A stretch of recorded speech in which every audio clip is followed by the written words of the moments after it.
জয় রাম, জয় গোবিন্দ। পরিবারের মঙ্গল কামনায় গিয়েছিলাম শ্রী শ্রী কৈবল্যনাথ শ্রী শ্রী রাম ঠাকুরের চরণে। রাম ঠাকুর স্মৃতি মন্দির এক অর্থে রাম ঠাকুরের স্মৃতি বিজড়িত স্থান। আজ সেখানে চলে যায় পরিবার নিয়ে।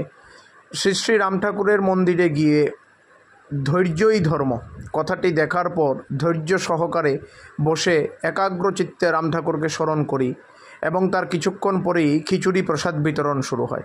ছোট্ট ডোনায় খিচুড়ি প্রসাদ নিয়ে সেই খিচুড়ি প্রসাদ গ্রহণ করে রাম ঠাকুরকে প্রণাম জানিয়ে রাম ঠাকুর স্মৃতি মন্দিরের আনাচে কানাচে ঘুরতে থাকি।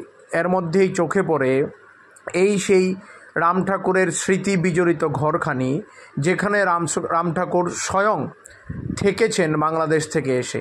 এইখানে এই ঘরটিতে রাম ঠাকুরের স্মৃতি বিজড়িত অসংখ্য জিনিস আজও বিদ্যমান, যার মধ্যে এই গোল টেবিল, একটি শোয়ার খাট, রাম ঠাকুরের ব্যবহৃত একটি কুকার, রাম ঠাকুরের খাওয়ার বাসনপত্র। এই খাটেই রাম ঠাকুর শুতেন এবং সঙ্গে একটি ছোট্ট গোল টেবিল আছে, সেই টেবিলে রাম ঠাকুর ওনার নিত্যদিনের কার্যাদি সম্পন্ন করতেন।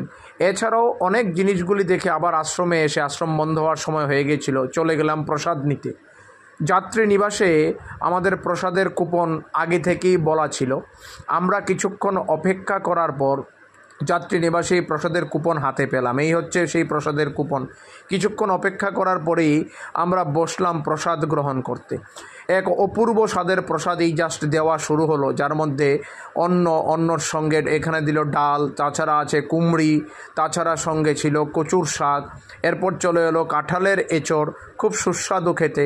তারপর চলে এলো পনির, সঙ্গে আলু দিয়ে পনিরের তরকারি, অতিরিক্ত সুস্বাদু। তারপর চলে এলো চাটনি এবং শেষ পাতে গরুর দুধের পায়েস।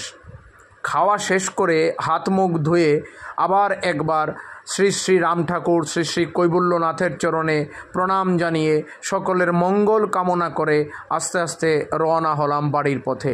শ্রী শ্রী রাম ঠাকুর সবার মঙ্গল করুন। জয় রাম।